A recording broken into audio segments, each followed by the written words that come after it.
Good. And I'm going to switch over to a brand new person who I've never had on the show, but I'm going to learn a lot from him because he's going to tell me, Michael, you must be a bit of a historian to understand restoration. Tell me what you do because I love what you do. I have become an amateur historian through the process of my work with Mount Ida Preservation Association. I'd say the work I do is more in a manager you mean role. You don't get the nails in? I do that too. Oh, okay. Well, see, you do. Don't be bashful. Do all kinds of things. I'll tell you about Mount Ida. So Mount Ida Preservation Association is this wonderful 501c3 nonprofit that operates at the cross section of historical preservation, art, and community. And we see that you're doing it all because I saw your flyer. My goodness. Yeah, and we're seeing that through the restoration of the First Ascension Episcopal Church at 548 Congress Street in Troy, which is in the Mount Ida neighborhood. Is that the church that you're doing over? No.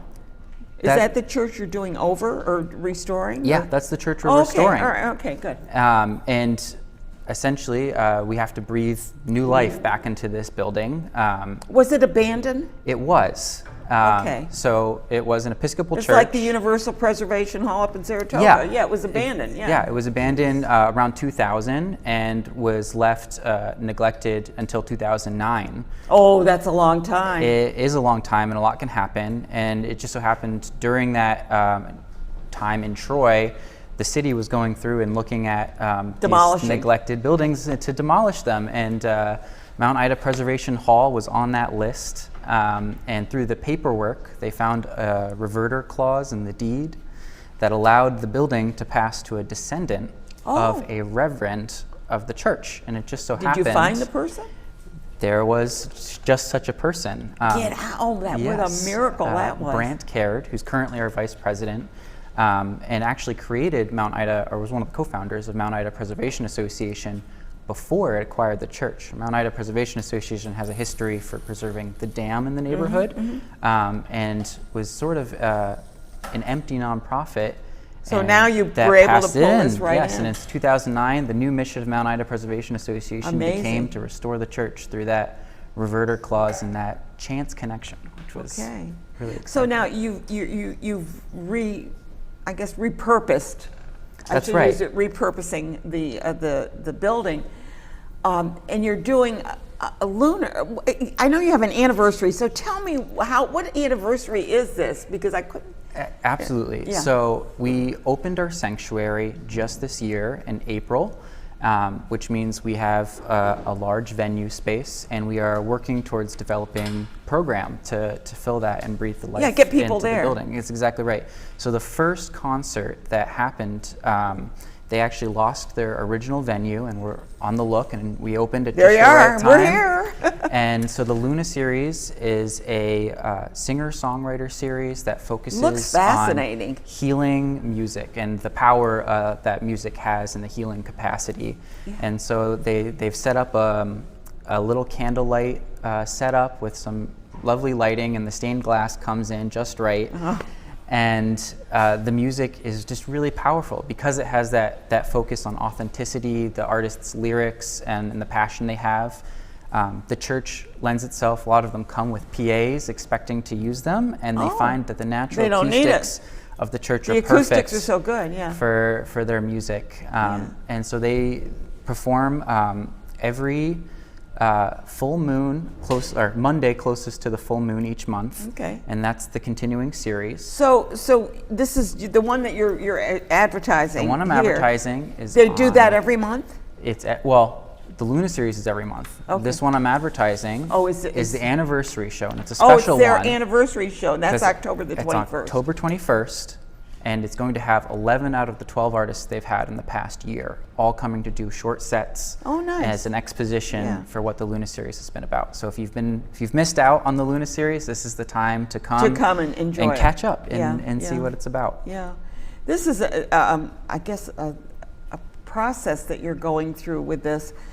Do you have any visions for another building that or are you just sticking with this one for now? We're sticking with this one for now. Yeah. There's a huge amount of work that will go into the building and has already gone into the building since 2009. Let's show some of the pictures, if you don't mind, because you have I put the line up there, but the fact is that one shows the kitchens that you have. It is. So it's a large building. We've got several amazing spaces, and So what do you use the kitchens for? So the kitchen we've converted into a commercial kitchen, Okay. and this feeds into our community aspect. We look to help local food entrepreneurs. So it's a low-cost commercial kitchen. It's certified. We currently have a chocolate company, Prima Botanica Chocolate, that manufactures their chocolate there. And we're looking to support any local food entrepreneurs in the neighborhood or Troy at large. Because if they need to do, when you prepare food to sell and everything, that's right. It has to be in a kitchen that's certified. Yeah, it's correct. Certified, yeah. And so we offer that space basically at cost for folks who are looking to prepare food for maybe their first or first year of doing markets. Yeah, run, see if it works. That's right. And there, great. You brought. Thanks, Barbara, for that photo. That's the church itself. So that's the church itself. It's a beautiful building, actually. You can see the inside sanctuary space, which was just opened this past April, That's which gorgeous. is our new venue. And the bottom left is a picture of one of the Luna series concerts happening, so you can see the candles. I see the lights. I know. Those were just. I thought that was a great photo there. But I wanted people to see what they were looking at, where it is, and what street is this on? So this is on Congress Street. Congress, right on Congress. Okay. That's right. So you're going up the main thoroughfare, and it kind of brings you out of downtown just a bit, but adjacent onto the hill. So you're next to Prospect Park, the hill, RPI, and right around that location. I see a lot. Just looking at that, I can envision it being used for a lot of venues of people wanting to have a concert but don't have a place for it, Absolutely. and it looks like when you're in those vaulted ceilings and there's something nice about that feeling. Oh yeah, absolutely. Yeah. And I will say that all of our spaces are rentable. Including the kitchen. Including the kitchen. Yeah. That's right. Our community hall, the sanctuary. We really want it to just be of service to our community. So how are you promoting it? Other than right here, but other than other than right here, the primary ways you could find out about us are through our Facebook, Mount Ida Community at Facebook.com, and our Instagram, which is Mount Ida Preservation. Okay. We also have an email list that goes out, but you'd probably first come through either Facebook or Instagram as the primary channel. That's your channel of getting through, and they can instant message you through that. That's right. And I should mention we have a website. That was also a volunteer effort, but it's got our. Did I have it? Did I? It's I think so. www.mountida.org. Yeah, I think so. Yeah, I did. I remember typing that in now. Yep, it's on there. So you do have the website.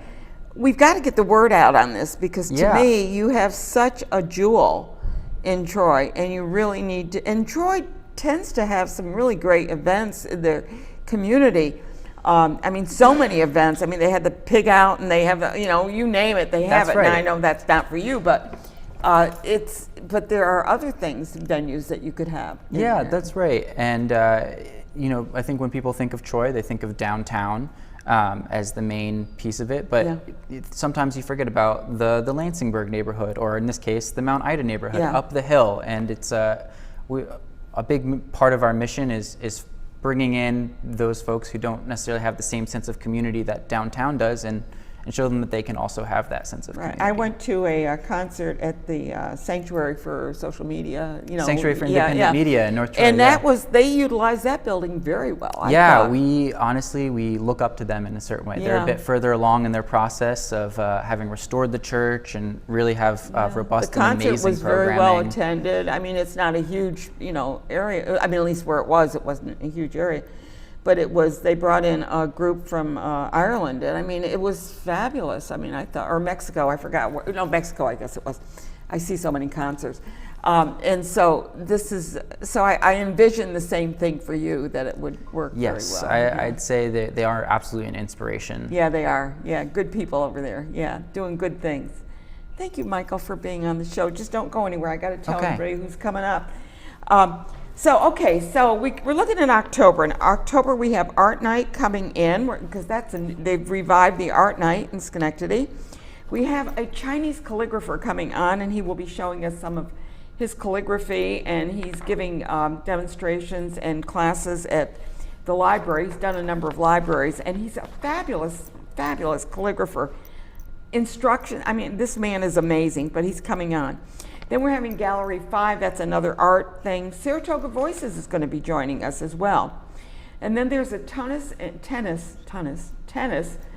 pickleball games coming up, and it's a fundraiser for the firefighters in the area. Bunbury players will be on. We're having a person come on who's involved with the paranormal, and his name is John Griffin. He's been on the show before. We have a vocalist or a composer on, and she's done Requiem, which is a musical venue that will be shown, I believe, at St. Luke's in Schenectady. And then we have also the movie festival from the Schenectady Schenectady Jewish Community Center. Did I get everything in right? I think so. Woo! I think I got a big month coming up, but anyway, we always have a great time, and this is just one example, having Michael on the show telling us about the Mount Ida Preservation Association. So get over to Troy and check out some of those events there. The Luna event is going to be on October the 21st, and you're going to want to check that out too, because that sounds like a really great healing experience.